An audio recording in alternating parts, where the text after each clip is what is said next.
नमस्कार, आप देख रहे हैं द रोसो न्यूज। आज की सबसे बड़ी खबर मिडिल ईस्ट से दुनिया की सबसे अहम तेल लाइफलाइन स्ट्रेट ऑफ हॉर्मुज फिर से खुलता नजर आ रहा है। अमेरिका ने फंसे जहाज़ों को निकालने के लिए शुरू किया है बड़ा मिशन प्रोजेक्ट फ्रीडम और खुद अमेरिकी राष्ट्रपति डोनाल्ड ट्रंप ने इसकी घोषणा करते हुए ईरान को कड़ी चेतावनी भी दे डाली है।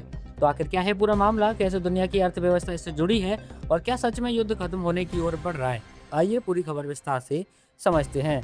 सबसे पहले बात करते हैं इस बड़े ऑपरेशन की, प्रोजेक्ट फ्रीडम। अमेरिका ने यह मिशन उन विदेशी और व्यापारिक जहाज़ों को सुरक्षित बाहर निकालने के लिए शुरू किया है जो ईरान अमेरिका तनाव के बीच स्ट्रेट ऑफ हॉर्मुज में फंसे हुए थे। डोनाल्ड ट्रंप ने खुद social media platform truth social पर इसकी जानकारी दी और कहा कि कई जहाज़ खाने पीने और जरूरी सामान की कमी से जूझ रहे हैं और अगर ये जहाज़ युद्ध में शामिल नहीं है, इसलिए इन्हें सुरक्षित निकालना जरूरी है। ट्रंप ने इस मिशन को मानवीय कदम बताया और कहा कि इससे मिडिल ईस्ट के देशों को भी फायदा होगा। अब सवाल यह है कि यह मिशन कितना बड़ा है।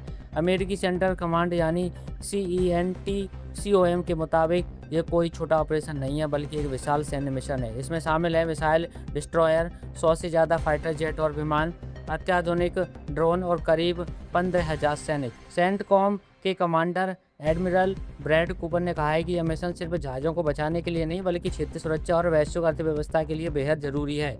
अब समझते हैं कि स्ट्रेट ऑफ हॉर्मुज इतना अहम क्यों है। यह दुनिया का सबसे महत्वपूर्ण समुद्री रास्ता है जहां से गुजरता है लगभग 20 से 25% वैश्विक तेल, बड़ी मात्रा में गैस और उर्वरक व ईंधन जैसे जरूरी सामान। यानी अगर यह रास्ता बंद होता है तो पूरी दुनिया में तेल की कीमतें बढ़ सकती हैं, सप्लाई चेन प्रभावित हो सकती है और वैश्विक अर्थव्यवस्था पर सीधा असर पड़ता है। 28 फरवरी को शुरू हुए ईरान अमेरिका युद्ध के बाद ईरान ने इस जल मार्ग को प्रभावी रूप से बंद कर दिया था, जिसके कारण कई जहाज बीच रास्ते में फंस गए। अब प्रोजेक्ट फ्रीडम के तहत अमेरिकी निगरानी में जहाज़ों की आवाजाही फिर से शुरू हो रही है। धीरे धीरे ये रास्ता खुलता नजर आ रहा है और इसी वजह से पूरी दुनिया ने राहत की सांस ली है। हालांकि अभी स्थिति पूरी तरह सामान्य नहीं है, क्योंकि खतरा अभी भी बना हुआ है। अब बात करते हैं ईरान की। ईरान ने साफ कर दिया है कि वह स्ट्रेट ऑफ हॉर्मुज पर अपना नियंत्रण नहीं छोड़ेगा। ईरान के उप संसद अध्यक्ष अली निगजाद ने कहा है कि देश युद्ध से पहले वाली स्थिति में वापस नहीं जाएगा। वहीं ईरानी मीडिया का दावा है कि कुछ जहाज़ों को दस्तावेज जांच के नाम पर रोका गया है। हाल ही में एक कार्गो जहाज पर छोटे जहाज़ों द्वारा हमला भी हुआ। हालांकि ईरान ने इसे सिर्फ जांच प्रक्रिया बताया, लेकिन यूके मैरीटाइम ट्रेड ऑपरेशन ने इसे हाल के हमलों की कड़ी बताया है।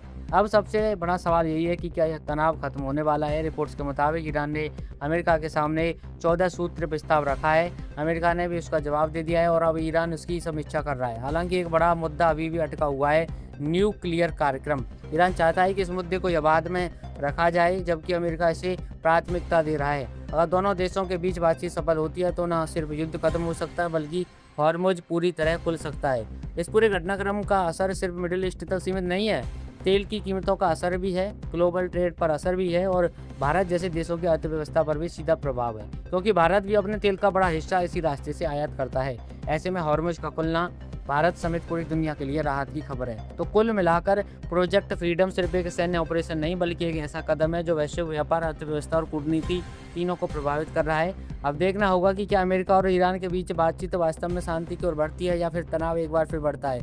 फिलहाल दुनिया की नजरें टिकी हैं स्ट्रेट ऑफ हॉर्मुज पर। अगर आपको ये जानकारी पसंद आई तो वीडियो को लाइक करें, चैनल को सब्सक्राइब जरूर कर लें और हाँ, बेल आइकन को भी दबा लें ताकि आगे भी आपको खबरें सबसे पहले मिलती रहें। चलिए जल्दी मुलाकात होगी अगली खबर के साथ, तब तक के लिए नमस्कार, जय हिंद।